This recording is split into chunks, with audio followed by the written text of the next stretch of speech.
नमस्कार। आज एक प्रिय छोटे भाई जो यूपीएससी एस्पिरेंट हैं और तैयारी कर रहे हैं मेंस की, तो उनको मोटिवेट करते हुए कुछ बातें कहीं, लेकिन बातें बड़ी काम की थी। मुझे लगा कि ये सबसे साझा करनी चाहिए। अ, एक इंडस्ट्रियल साइकोलॉजिस्ट होने के नाते ये हमारी पढ़ाई का हिस्सा भी रहा है, जिसको आप लोग मोटिवेशन कहते हैं। दरअसल वो व्यवहारिक समझ है जीवन की, और उस व्यवहारिक समझ में एक सबसे महत्वपूर्ण चीज़ होती है कि आप जानते हैं कि आप बहुत टैलेंटेड हैं, आप जानते हैं कि आपके अंदर किसी चीज़ को अटेम्प्ट करने की शक्ति भी है, समझ भी है, लेकिन इसके बावजूद आप उसको वैसे अटेम्प्ट नहीं कर पाते हैं जो आपकी अपेक्षाएं होती हैं। और विश्वास करिए उसके कारण इतने छोटे होते हैं जिन पर हम कभी गौर ही नहीं करते हैं, और यही वजह है कि हमें जो नतीजे चाहिए होते हैं वो नतीजे हमको नहीं मिलते हैं।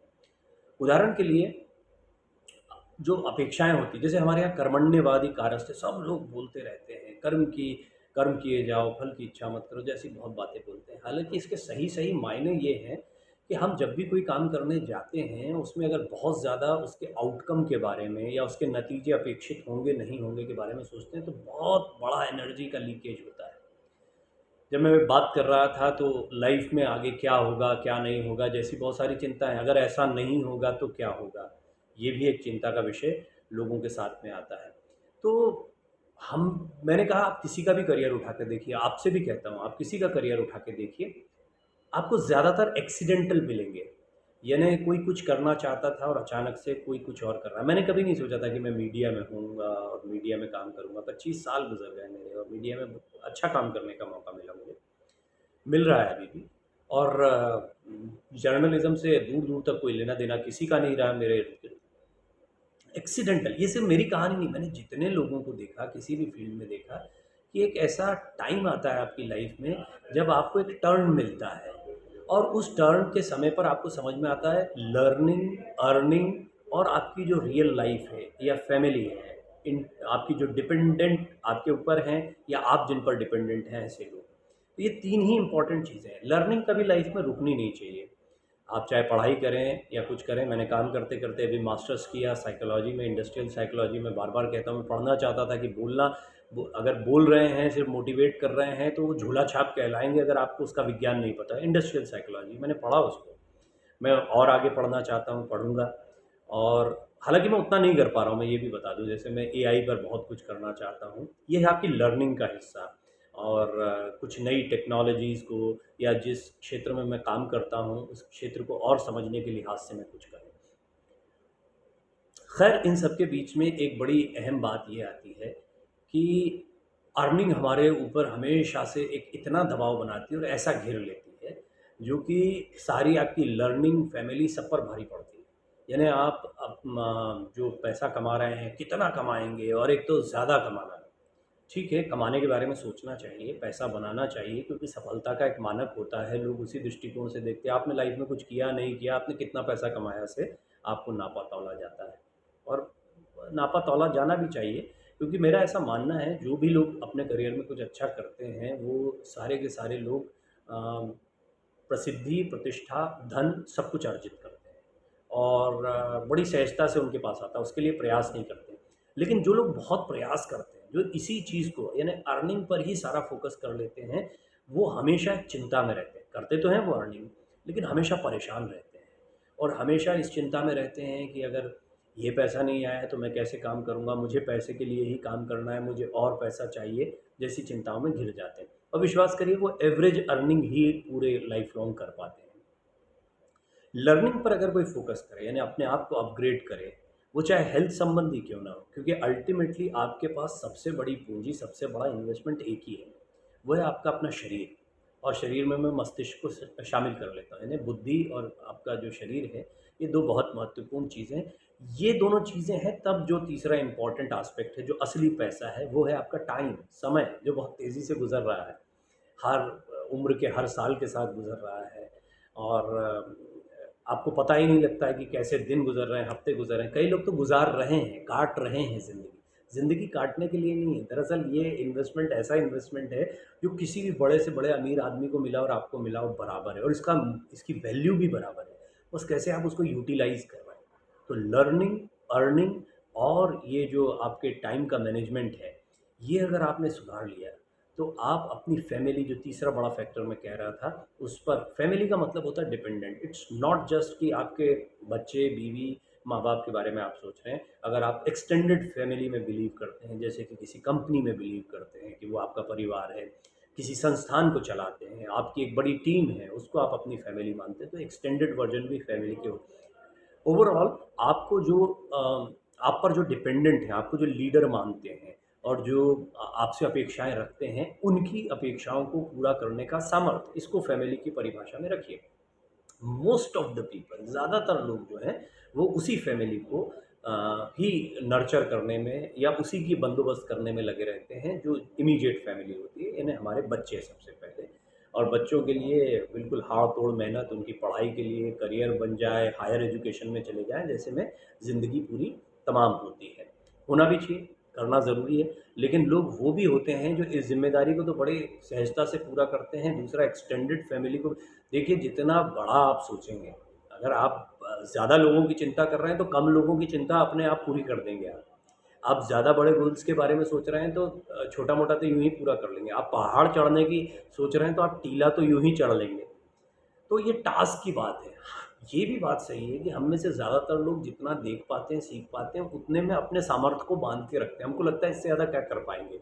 ऐसा है नहीं, लेकिन ये एक ऐसा डेल्यूज़न है, इल्यूज़न है, जिसमें आप पूरी ज़िंदगी जीते हैं, और ज़्यादातर लोग हैं। और ये मैं नहीं कह रहा हूँ, ऐसा नहीं कि ये कोई मैं इससे इम्यून हो गया हूँ।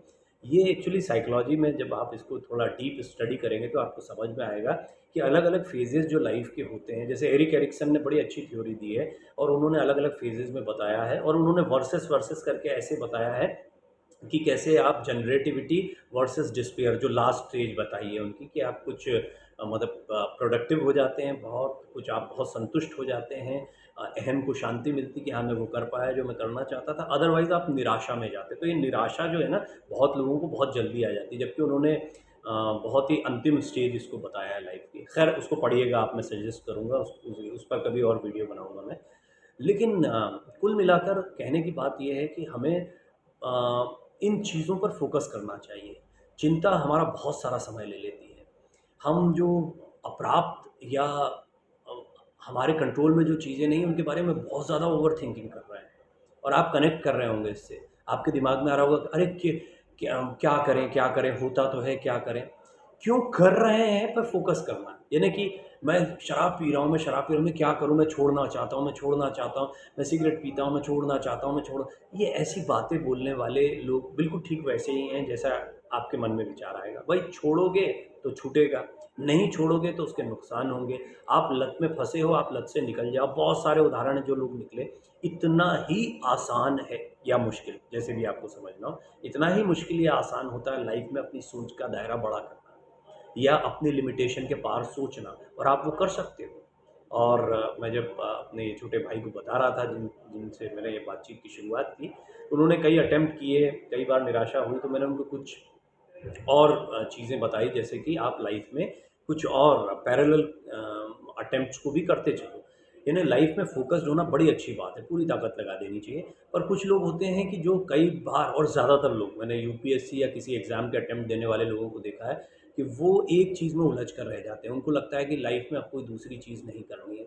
लेकिन जिन लोगों ने मेरे सजेशंस माने, उनके मेरे पास कुछ उदाहरण हैं, लेकिन वो कुछ निजी बातें हैं, और मैंने उनको जब कहा कि आपको ये अल्टरनेट चीज़ लेकर चलना चाहिए, तो उन्होंने जो अब उनकी एस्पिरेशन थी, उससे बहुत ज़्यादा काम किया, और अच्छा काम कर रहे हैं। कुछ लोग एक्टिंग में गए, जबकि वो मीडिया में थे, और एक्टिंग में वो मीडिया में रहते जो करते उससे अच्छा कर रहे हैं। हालाँकि एक्टिंग के उनके अपने चैलेंजेस होंगे, फ़ील्ड बड़ा है वो। जैसे हमसे कहे कोई कि प्रसिद्ध हो जाओ, या पर प्रसिद्धि देखिए कितनी सस्ती है। अगर आप फ़िल्मों में होते हैं, टेलीविज़न में होते हैं, गायक होते हैं, क्रिकेटर होते हैं, तो आपको प्रसिद्धि चुटकी से मिलती है। हालाँकि वहाँ भी जगह बनाना आसान नहीं होता है, बट आपको फिर सोचना पड़ता है कि उस जगह पर जाएँ। एक नाकाम एक्टर भी कई फ़ील्ड के बहुत ही कामयाब लोगों से ज़्यादा प्रसिद्ध होता है। इस बात को थोड़ा-सा गौर से समझिएगा। इसी तरह से अगर आप पैरेलल बहुत सारी मल्टीपल चीज़ों को भी करते चलें, सामर्थ्य के हिसाब से, मतलब जो आप समय निकाल रहे हैं, और समय हमारे पास पर्याप्त होता है।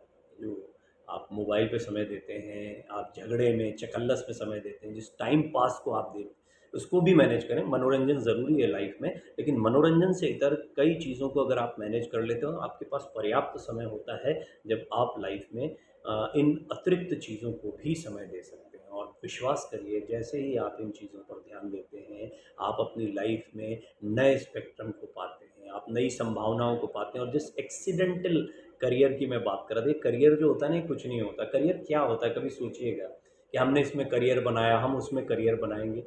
करियर एक शब्द ज़रूर है, लेकिन आप क्या करेंगे अल्टीमेटली, उसमें बहुत सारे फैक्टर्स काम करेंगे। समय बहुत तेज़ी से बदल रहा है। कोई बोले मैं वीडियो एडिटिंग में करियर बनाऊँगा, वीडियो एडिटिंग पूरा का पूरा बदल गया। जिसने नई टेक्नोलॉजी के साथ में नहीं चला, वो आज भी संघर्ष कर रहा है।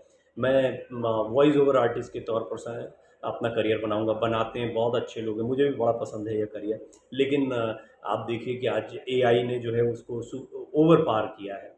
तो कुल मिलाकर ये चीज़ें बहुत बदलेंगी। जो समय के साथ में मैच करके चलेगा, वो इन चीज़ों को जज़्ब कर पाएगा। और इस पर इतना कुछ बोला जा सकता है, ये मेरा बहुत प्रिय विषय है। और मैं ऐसा नहीं कहता कि अल्टीमेट ये मेरे अपने आत्ममंथन से या जीवन के अनुभव से निकली चीज़ है। मेरा लंबा समय हो गया, करियर हुआ, पढ़ाया मैंने, मैंने एंकरिंग करता ही हूँ और जर्नलिस्ट हूँ ही। लेखक के तौर पर भी आप कह सकते हैं, किताबों के बारे में सर्च करेंगे तो अच्छे पब्लिशर्स के लिए कुछ अच्छी किताबें लिखी, बेस्ट सेलर भी बनी उनमें से कुछ। और इस तरीके से कई मौके मिले अटेम्प्ट करने के, काम करने के। तो अभी भी कर रहा हूँ, करता रहूँगा। लेकिन मुझे लगा ये बात साझा करनी चाहिए। ये मेरा निजी अनुभव है, मैं नहीं कहता कि मैं कोई गुरु बन के आपको कोई ज्ञान दे रहा हूँ। बस एक मन में बात आई कि मुझे लगता है ऐसे चलना चाहिए। पर आपके सुझाव भी इम्पोर्टेंट है, मैं उनको भी पढ़ूँगा और हो सकता है कुछ चीज़ें मिस कर रहा हूँ, वो आप मुझे बताइए। Thank you so much.